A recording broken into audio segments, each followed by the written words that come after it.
শুভ সকাল বন্ধুরা, নতুন আরেকটি দিনে নতুন আরেকটি ব্লগে আমি প্রিয়াঙ্কা তোমাদের সবাইকে স্বাগত জানাই। সবাই কেমন আছো? আশা করছি খুবই ভালো আছো, আর তোমাদের ভালোবাসায় আমরাও খুব ভালো আছি। আজকের এখন বাজে সকাল 10টা, আর এখন থেকেই ব্লগটা শুরু করছি। পুরো ব্লগটা প্লিজ স্কিপ না করে দেখো, আশা করছি খুবই ভালো লাগবে। আজকের অনেক সকালে উঠেছি, তখন বাজে সকাল 5টা, কিন্তু সকাল থেকে আর ব্লগটা শুরু করা হয়নি। তার কারণ তৃষ্ণার বাবা সকাল 8টায় কাজ যাবে বলেছিল, সেই জন্য তাড়াতাড়ি উঠে রান্না বসিয়েছিলাম। ওদিকে রান্নাটাও সেরেছি, বাসি কাজও সেরেছি। চলো এরপর থেকে যা যা করবো সারাদিন তোমাদের সঙ্গে শেয়ার করব, অবশ্যই তোমরা আমার সাথে থেকো। আজকের সকালে যখন উঠেছি তখন একটু ওয়েদারটা ঠান্ডা ছিল, মানে সকালের ওয়েদার যেমন হয়, একটু ঠান্ডা একটু হাওয়া, আর রান্না করতেও খুব সুন্দর লাগছিল। বাইরে যখন রান্না করছিলাম গায়ে হাওয়া দিচ্ছিল, খুব ভালো লাগছিল। কিন্তু এখন যা রোদ উঠেছে তো তোমরা পিছনে দেখেই বুঝতে পারছো, প্রচণ্ড রোদ উঠেছে আর দাঁড়ানো যাচ্ছে না। কিন্তু কিছুটা কাচাকুচিও করতে হবে। মনে হচ্ছে তো রৌদে দিলে আর বেশিক্ষণ লাগবে না, আধা ঘন্টার মধ্যেই শুকিয়ে যাবে। আজকের সকালে গোপাল আমি তুলিনি, তৃষ্ণা তুলেছে। মানে আমি তো সকালে সময় পাইনি, সেই সকাল থেকে উঠে কিছুটা বাসি কাজ সারলাম, রান্না করলাম, তারপরে 8টার মধ্যে ওর বাবা কাজে যাবে, সেগুলো গুছালাম। এই করতে গিয়ে আমার আর সময় হয়নি। তাই তৃষ্ণা উঠেছে 8টার সময় ঘুম থেকে। ওকে বললাম যে একটু গোপালটা দিয়ে দাও। আমি ঘর মুছে দিয়েছিলাম, ঠাকুর ঘরটা, কিন্তু ছোট ঘর বারান্দা এগুলো এখনও কিছু মোছা হয়নি। এইবারে একে একে করব। কাজে যখন চলে গিয়েছে তখন একটু নিশ্চিন্ত হয়ে গিয়েছি, এবারে একটু ধীরে সুস্থে করব। আর এখন তো তৃষ্ণার স্কুল ছুটি, অতটা চাপ নেই। এখন চলে এসেছি রান্নাঘরে। আজকে কি রান্না করেছি সেটাই তোমাদেরকে দেখাচ্ছি। পটল ছোট ছোট করে কুচে তার সঙ্গে পেঁয়াজ দিয়ে ভেজেছি। আর এই তরকারিটা তো আমার কাছে খুবই প্রিয়। আর আমার তৃষ্ণার জন্য করেছি কচুর তরকারি। তৃষ্ণা আবার চিংড়ি মাছ দিয়ে কচুর তরকারি খুব পছন্দ করে, তাই ওর বাবা চিংড়ি মাছও এনেছে, মাছও এনেছে। তাই আমি দুরকম মাছ দিয়েই আমি কচুর তরকারিটা রান্না করেছি। আর আমার তৃষ্ণার সোনা সেই চিংড়ি মাছ দিয়ে খেতে বসেছে। আর কালকের রাত্রে কিছুটা ভাত বেঁচেছিল, তাতে জল দিয়ে রেখেছিলাম। আর আমি সেই পান্তা ভাতগুলো নিয়ে বসে পড়েছি। তবে পান্তা ভাত পেঁয়াজ আর কাঁচা লঙ্কা দিয়ে খেতে খুব ভালো লাগে, কিন্তু আজকে আমি এই মিষ্টিগুলো দিয়ে খাবো। কালকের রাত্রে তৃষ্ণার বাবা যখন কাজ থেকে আসছিল, এই মিষ্টিগুলো এক দোকানদার দিয়েছিল।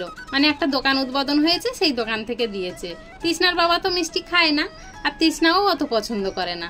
শাশুড়ি মা হার্ডলি একটা খাবে। আমি একটু মিষ্টি পছন্দ করি, তাই বাড়িতে মিষ্টি এলে বেশিরভাগ মিষ্টিই আমি খাই।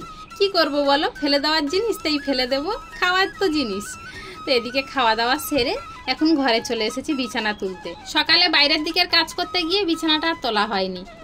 তৃষ্ণার বাবা তো প্রায় 8টার দিকেই ঘুম থেকে উঠেছে, ওই জন্য আর এদিকে আসার সময় পাইনি। এখন তো বাজে প্রায় 10:30 পৌনে 11টা বাজতে যায়। তাই এখন চলে এসেছি বিছানা তুলতে। আর বিছানা তুলবো বলতে ওই বিছানার চাদরগুলো সব পাল্টিয়ে নেব। এত পরিমাণে গরম পড়ছে যে বিছানার চাদর এক সপ্তাহ রাখা যাচ্ছে না, 5 দিন 6 দিন হলেই তুলে নিতে হচ্ছে। আর ভাবলাম বিছানার চাদরটা যখন তুলছি বালিশের কভারগুলো একসঙ্গে খুলে নিই। উনুনে একটু গরম জল বসিয়ে দিয়ে এসেছি, গরম জলে সুতির জিনিসগুলো ভিজে রেখে দিলে তাড়াতাড়ি ময়লাটা পরিষ্কার হয়ে যাবে। আর এই 5 বালিশের খোলটা আমার ফেটে গিয়েছে, যখনই এই কভারটা খুলে নিতে যাই তখনই অনেকটা করে তুলো বের হয়ে যায়। মানে পরে যখন কভার পরানো হয়ে যায় তারপরে আর মনে থাকে না। তো যাই হোক, তোমাদের সাথে বক বক করতে করতে বালিশের কভারগুলোও সব খোলা হয়ে গিয়েছে। এবারে বিছানাটা ভালো করে গুছিয়ে রেডি করে নিচ্ছি। আর বিছানা টানটান থাকলে না দেখতে বেশ ভালো লাগে। ব্যাস, বিছানাটা এবার পাতা কমপ্লিট। চলো এবারে অনেকটা কাঁচা বের হয়েছে, সেগুলো আগে ভিজিয়ে রেখে তাই অন্য কাজ করব।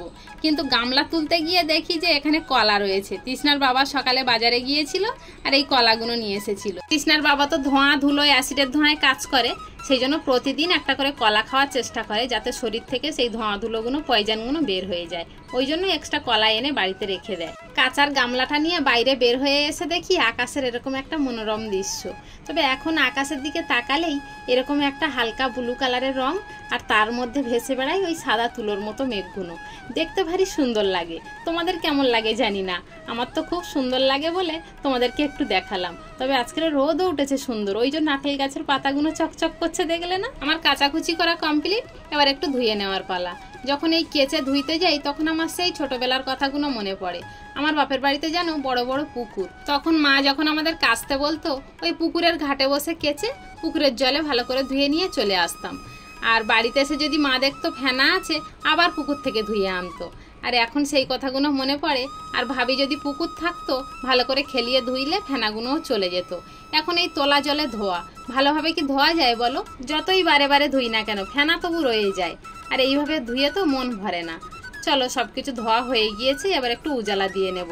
এই সাদা জিনিসগুলো একটু উজালা দিলে দেখতে বেশ সুন্দর হয়। এত কিছু কাচাকুচির মধ্যে দুটো জিনিসই সাদা ছিল, সেই দুটোতে উজালা দিয়ে নিয়েছি। এবারে চলো একটু মেলে দিয়ে নিই। আজকের যা রোদ উঠেছে আধা ঘন্টাও লাগবে না শুকাতে।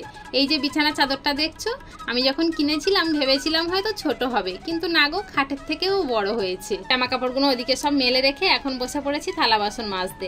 তবে আজকের গাটা একটু ভিজে আছে, থালা বাসন মাজতেও সুন্দর লাগছে। তবে আমাদের ঘরে যে পরিমাণে গরম তার তুলনায় আমাদের এই কুয়োর চাতালটাই ঠান্ডা বেশি, কারণ এখানে একটা নারকেল গাছ আছে আর একটা আম গাছ আছে। এর ছাওয়াটা থাকে আর একটু হাওয়া খেলে তার মধ্যে আবার জলের ঠান্ডাটা ওঠে, খুব সুন্দর লাগে। আমরা তো প্রায় সময় এই ঠান্ডার মধ্যেই বসে থাকি। বাসনগুলো সব ধোয়া কমপ্লিট, চলো ওই পটের উপরে রেখে দিয়ে আসি। কুয়া পার পরিষ্কার করতে হবে, তারপরে ওই যে লাল বালতিটা দেখলে ওটা একটু অ্যাসিড দিয়ে পরিষ্কার করব।